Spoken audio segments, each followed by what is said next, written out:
On 30 May 1942, Yorktown left the yard and headed back to sea, patched but not completely repaired.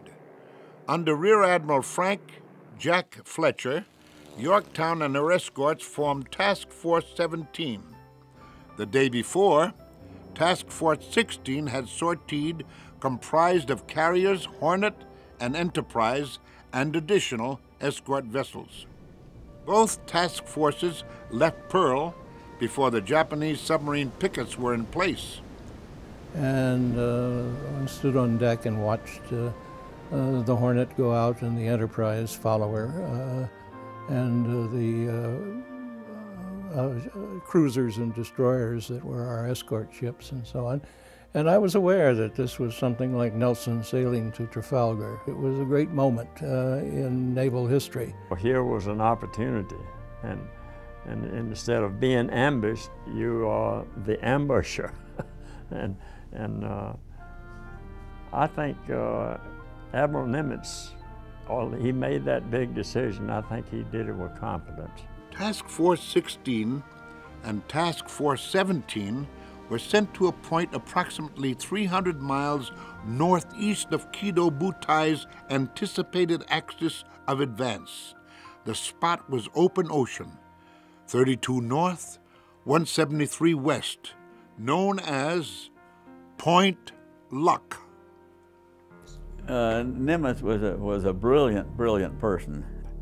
He considered everything possibility. In other words, as a submarine gent there, he knew exactly what could be done, by the enemy, what could be done this, what was the odds here, what was the odds there. And I should thank God for the good brains on top, like Nimitz, Fletcher, Spruance, the intelligence group in Pearl Harbor, hypo unit. They did a great job in breaking the code. In fact, Admiral Nimitz made a statement then which seemed arrogant. He says, "I'm going to ambush the Japanese." But that's exactly what he did. There was that place called Point Luck. So we went off, and that was how come we got out to the end of our line and we weren't attacked, and we thought we should be. So we decided to go a little bit further. So we went out about 15 more minutes and still hadn't been attacked. And we asked him about one more time, and he said, "Well, this is the last one."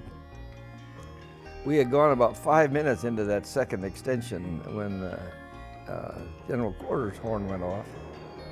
On June 3rd, 1942, at 09:25, after extending his patrol leg, Ensign Jack Reed at the controls of PBY 8V55 radioed, "Sighted main body," and 2 minutes later radioed, "Bearing 262, distance 700.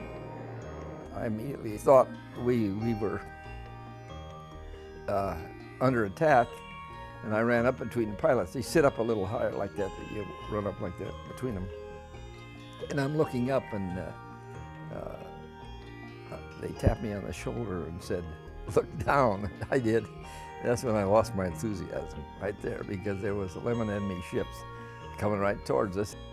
Back on Midway, Commander Cyril Simard, Naval Air Station Commander, wanted more information before launching the Army Air Corps B-17s at his disposal against the sighting of a main body. Then we got around behind them, and they kept us there for over 3 hours. Always amplify all their things. They wanted more information about the ships and more of that. And we knew we were going to be dead in 5 minutes anyway, so we would try our best to get to the next group and go up and take a look and try to figure out what they were. 9 B-17s under the command of Lieutenant Colonel Walter Sweeney were launched from Midway on June 3rd. Just after 1640, they found their target. The Army Air Corps bombers dropped their bombs in 3 passes from high altitude, scattering the Japanese ships but achieving no hits. Back at Pearl Harbor, Admiral Nimitz responded to Ensign Reed's message of sighting the main body by sending a coded message to Admiral Fletcher. "This is not, repeat, not, the enemy striking force. Stop. This is the landing force. The striking force will hit from the northwest tomorrow. Of course, that was a great feather in our cap. And Admiral Nimitz made the comment to Commander Layton at that time. He said, "You were 5 miles and 5 minutes off in your projection." But the orders to Admiral Fletcher and Admiral Halsey were not to launch any aircraft or any searches against the Japanese fleet or any attacks until we had had an attack on Midway.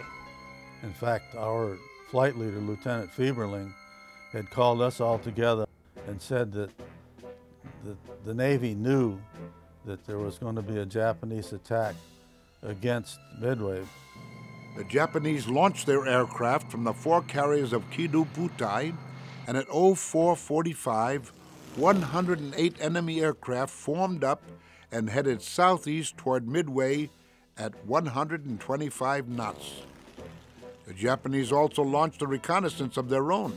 7 planes, Type 97 aircraft from Akagi and Kaga, and float planes from cruisers Tone, Shikuma, and Haruna. A haphazard and poorly executed fan-shaped aerial search that would have disastrous results for the Imperial Navy. At 05:45, Lieutenant J.G. William Chase, aboard PBY 3V-58, added in the clear with an uncoded message: "Many planes heading Midway, bearing 320 degrees, distance 150. This was to be followed at 05:52 by a second message from Chase: "2 carriers and main body ships, carriers in front, course 135, speed 35. Well, we were quite excited about the opportunity to strike. We'd barely joined up and we were in formation when my turret gunner called me and said he could see firing back from the island.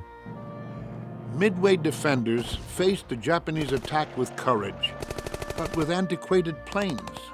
The old Brewster Buffaloes especially were no match for the Zero fighters. The Japanese had hoped to use the airfield on Eastern Island after their invasion and had not bombed the runways. But opposition from anti-aircraft and ground fire was fiercer than expected, prompting the Japanese flight leader to radio at 0700, "There is need for a second attack wave." Had they have landed the way we expected them, we were sure prepared. Even if they'd have blown out a lot of the defenses, there'd have still been some guns there. There'd have been 50 calibers dug in those banks that survived. And maybe our old 3-inch Mida, you don't know. We'd have had a lot of rifle power, and you read the history of Wake Island, you see what men can do, determined people. It'd have been a bloodbath. Theirs not to make reply, theirs not to reason why, theirs but to do and die.